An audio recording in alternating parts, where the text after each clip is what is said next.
नमस्कार, news point लेकर हाजिर हूं मैं राजीव। दोस्तों, बिहार विधानसभा चुनाव के सेकेंड फेज यानी दूसरे चरण का मतदान कल है और इससे पहले तमाम दलों ने कमर कस ली है। आज राजद यानी राष्ट्रीय जनता दल और बीजेपी में जुबानी जंग देखने को मिली और खूब मिली। दरअसल पहले फेज की वोटिंग के बाद वोट चोरी का मुद्दा सुर्खियों में आ गया है। कहीं वीवीपैट की पर्चियां कूड़ेदान में दिख रही हैं, मिल रही हैं, तो कहीं स्ट्रांग रूम में सीसीटीवी बंद होने की घटनाओं के प्रमाण सामने आए हैं।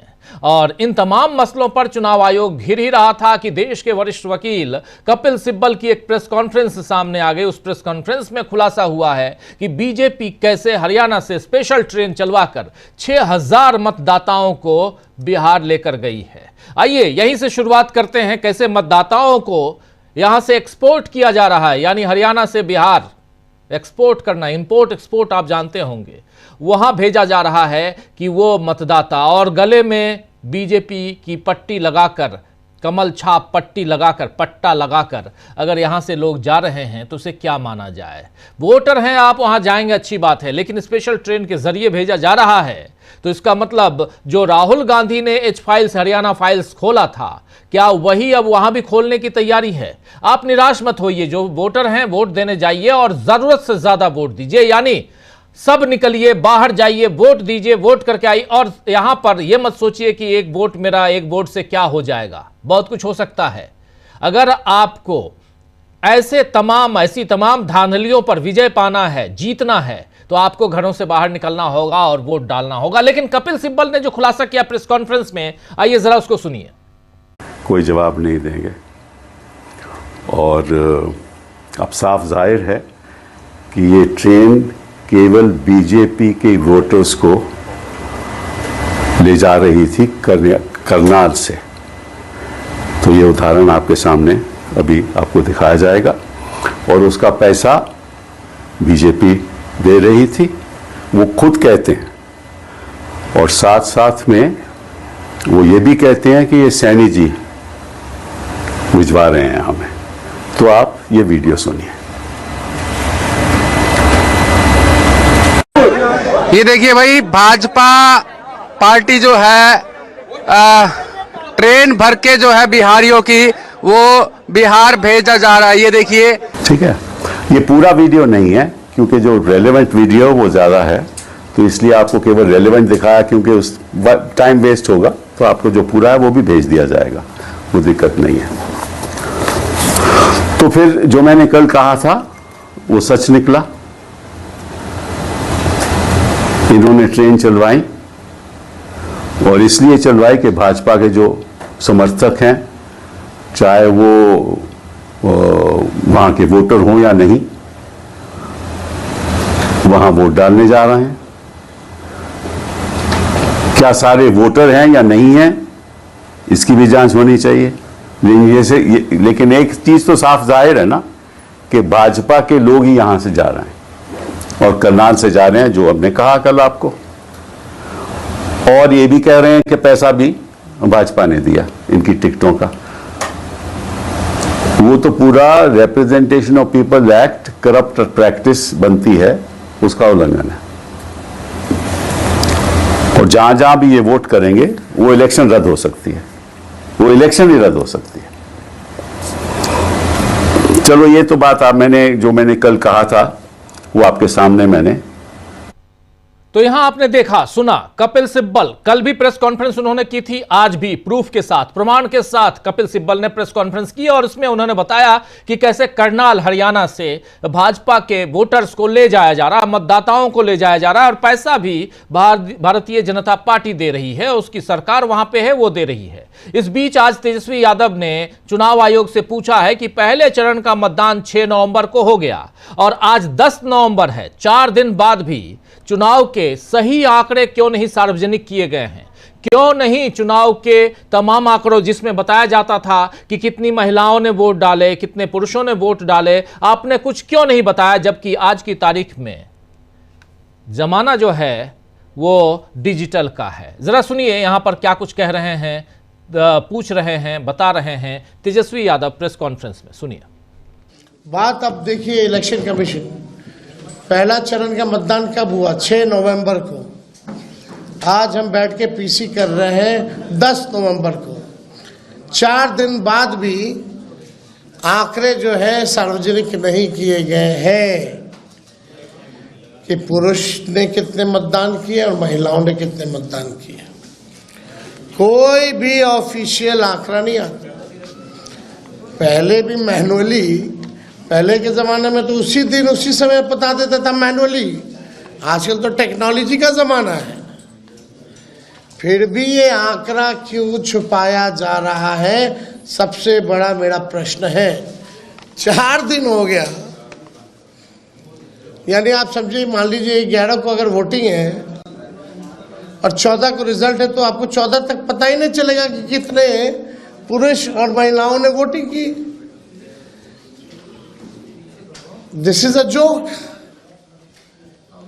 कितना टेक्नोलॉजी का जमाना है, एआई का जमाना है। ये बताओ, अमित शाह और मोदी जी के राज में इलेक्शन कमीशन ठप हो गया है।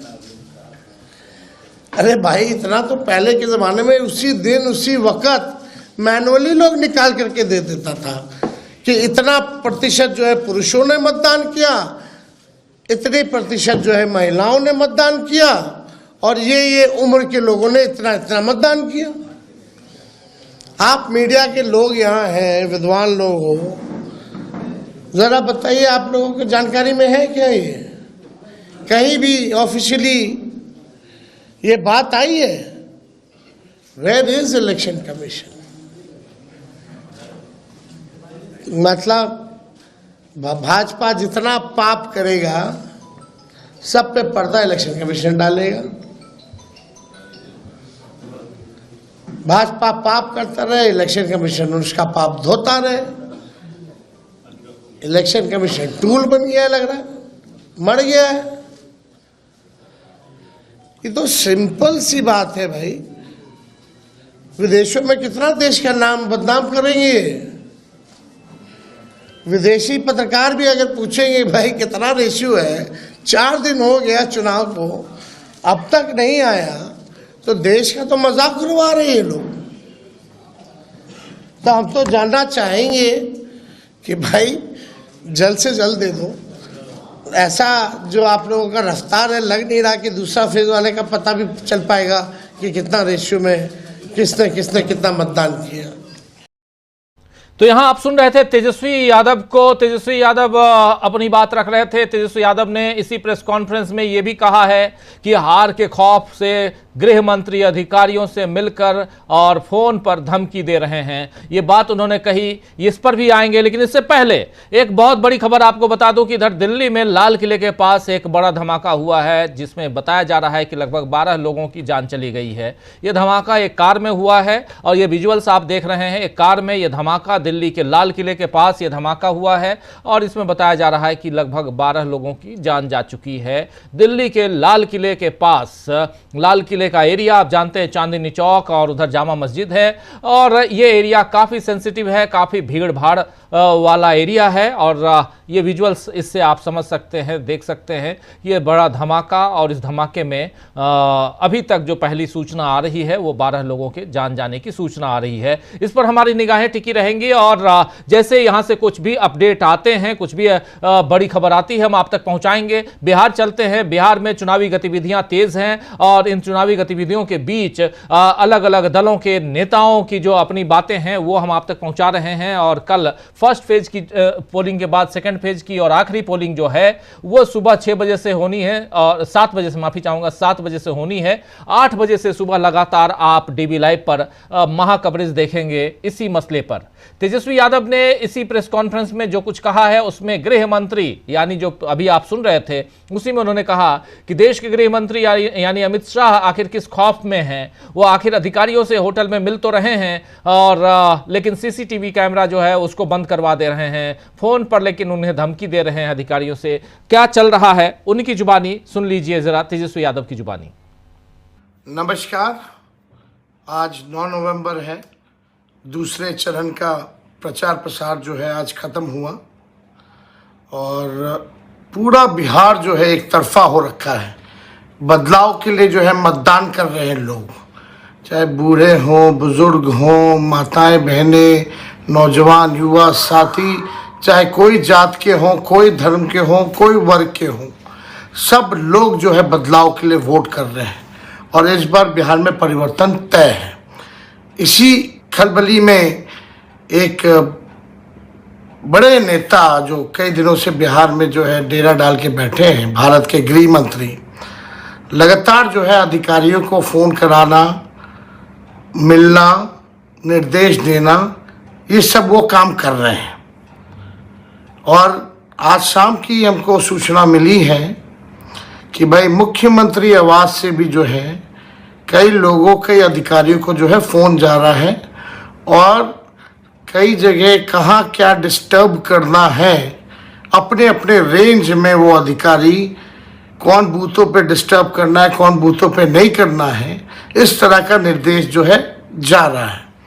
हम सभी अधिकारियों से कहेंगे कि भाई संविधान की शपथ आप लोगों ने ली है, न्यायपूर्ण आप लोग काम कीजिए, किसी के दबाव में आकर के, किसी के कहने पे आकर के ये चलिए, ये वीडियो जो है ये इन्होंने बनाया था, तेजस्वी यादव ने कल बनाया था और यही बात आज प्रेस कॉन्फ्रेंस में भी कहते हुए नजर आए थे तेजस्वी यादव। यानी साफ साफ देश के गृह मंत्री पर सीधा आरोप मढ़ते हुए, बताते हुए यहाँ तेजस्वी यादव की कैसे गृह मंत्री लगातार टिके हुए, डटे हुए हैं पटना में और वो खौफ का वातावरण यहाँ पैदा कर रहे हैं। और इन सब पर जब अपना बयान इन्होंने दिया तेजस्वी यादव ने, तो उधर बीजेपी नेता रविशंकर प्रसाद ने भी काउंटर करते हुए क्या कुछ कहा है, जरा उनको भी सुनते हैं। इधर निगाहें टिकी हुई हैं दिल्ली में, दिल्ली के लाल किले के पास हुए धमाके पर। एक कार में धमाके में कितनों की जान गई है, पहली खबर जो आ रही थी वो 12 की। देखते हैं, जो भी खबर आती है आप तक हम पहुंचाएंगे, जान गई या नहीं गई वो भी हम आपको बताएंगे। लेकिन बिहार की चुनाव पर निगाहें अपनी टिकी हुई हैं और उसमें इन दोनों बयानों को जो आप अभी सुन रहे थे, तेजस्वी यादव के बयान को, उसके बाद प्रेस कॉन्फ्रेंस में और कल भी उन्होंने वीडियो जारी किया था। रविशंकर प्रसाद ने क्या कुछ कहा है, कैसे कहा है, सुनिए जरा।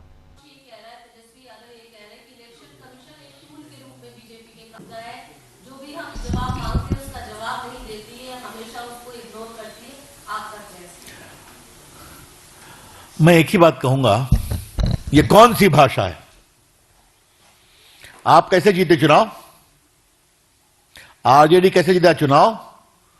आंध्र प्रदेश और हिमाचल में कैसे जीते? राहुल गांधी कैसे जीते यूपी में? ये सारे चुनाव तो कराता है चुनाव आयोग ही ना। तो इस तरह की बात कहना, कहते हैं संविधान खतरे में है। मेरा काउंटर आरोप है कि चाहे राहुल गांधी हो या उनके सहयोगी पार्टी हो, ये जब इनके मन की बात नहीं होती है तो क्या चुनाव आयोग, क्या कोर्ट्स, क्या पार्लियामेंट, क्या सीएजी और क्या सीवीसी, ये सब के बारे में हल्की बातें करते हैं। और हम तो कभी आप लोग के बारे में नहीं कहते हैं। लेकिन श्रीमान राहुल गांधी ने मीडिया के बारे में क्या कहा था, याद है कि नहीं कहा था? अपनी प्रेस कॉन्फ्रेंस में कहा था कि आप लोग बिके हुए हैं। कौन सी भाषा है ये? तो लोकतंत्र के सारे महत्वपूर्ण अंगों पर हमला करना इन लोगों की फितरत है। तो सुन रहे थे आप, यहां सुन रहे थे रविशंकर प्रसाद को। रविशंकर प्रसाद अपने अंदाज में राहुल गांधी, तेजस्वी यादव पर बरसते हुए, लेकिन यहां जब पूछा जाता है कि चुनाव आयोग क्या कर रहा है तो परेशान हो जाती है बीजेपी। जब चुनावी धांधलियों का खुलासा करते हैं राहुल गांधी या तेजस्वी यादव तो परेशान हो जाती है बीजेपी। आखिर क्यों? चुनाव आयोग इस पर क्या कुछ कहता है, इसका इंतजार हम लोगों को हमेशा रहता आया है। आज भी इंतजार है कि चुनाव आयोग आखिर चुनाव में जो धांधलियां हो रही हैं, 4 दिन हो गए और कितनी महिलाओं ने, कितने पुरुषों ने निकलकर वोट किए पहले फेज में, आज तक चुनाव आयोग आखिरी आंकड़ा क्यों नहीं दिया है? इसी मसले पर कांग्रेस नेता और प्रवक्ता पवन खेड़ा ने भी अपनी बात रखी है। जरा ये सुनते हैं पवन खेड़ा को क्या कह रहे थे और जो बात दरअसल तेजस्वी यादव कह रहे थे उसी बात को दोहराते हुए, लेकिन कांग्रेस के इस बयान को भी सुन लीजिए। अभी तक आंकड़ा नहीं आया कि कितनी महिलाओं ने वोट दिया, कितने पुरुषों ने वोट दिया।